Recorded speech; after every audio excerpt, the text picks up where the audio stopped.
આનંદ બહુ આવ્યો. કાલે હું કાલે અહીંથી ગયો ને, મેં તમને કીધું તમારે રજા લઈને ગયો હતો, તમને કહીને ગયો હતો હું 1 વાગે કથા પૂરી કરું છું, મારે દૂર જવાનું છે, માયાભાઈને ત્યાં મોગલમાંનો પાટોત્સવ છે, અમુક એવોર્ડો આપવાના છે, તમને પૂછીને ગયો હતો. તમે ના પાડી હોત તો ન જાત, પણ તમે બધાએ આ પાડી કે ભલે તૂટે. ગોળ ખાઈ ચોકડા ખમે.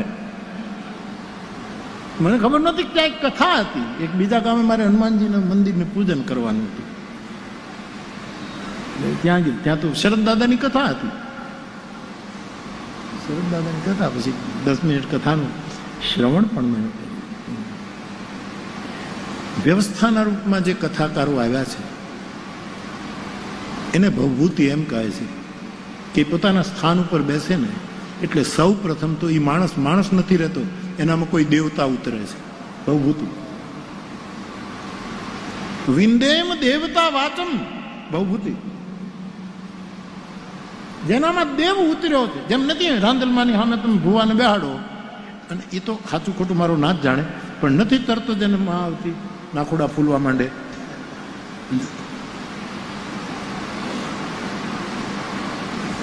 આમ ધીરે ધીરે શરૂ થાય.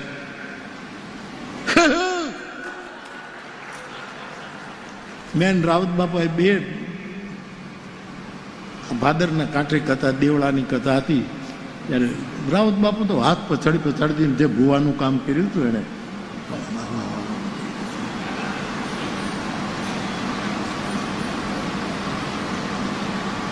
તો રાંદલમાના લોટાની સામે બેઠેલો એક એનો ઉપાસક, એનાય હરિમાં જો કંઈક આવતું હોય, જે સાચું ખોટું આપણને ખબર નથી, પણ કંઈક થતું તો હશે, એક આવેશ આવતો હશે.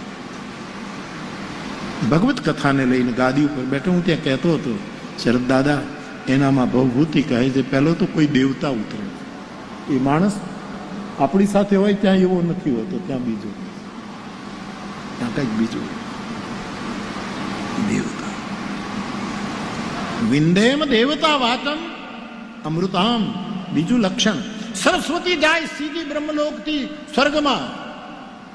એ કોઈ ભગવત કથા, કોઈ ઉત્તર રામચરિત માનસ ગાવા બેઠો છે, ઉત્તર રામચરિત ભવભૂતિનું એ લખવા કે ગાવા બેઠો છે, એટલે સરસ્વતી સીધા બ્રહ્મ ભવનથી સ્વર્ગમાં જાય ઇન્દ્રને ત્યાં, અને ઇન્દ્ર એને પ્રણામ કરે કે દેવી આપનું આગમન, કે અમૃત ક્યાં છે? કે અમૃત આ રહ્યું. તો કે કળશ લાવો. કેમ? કે મારે મારા વક્તાની જીભ ઉપર એ કળશ મૂકો છે. અમૃતા, એની જીભ ઉપર અમૃત આવે. એટલે મનન તમને ભગવતની કથામાં અમૃત જેવો ઓડકાર આવે. ગોપીજન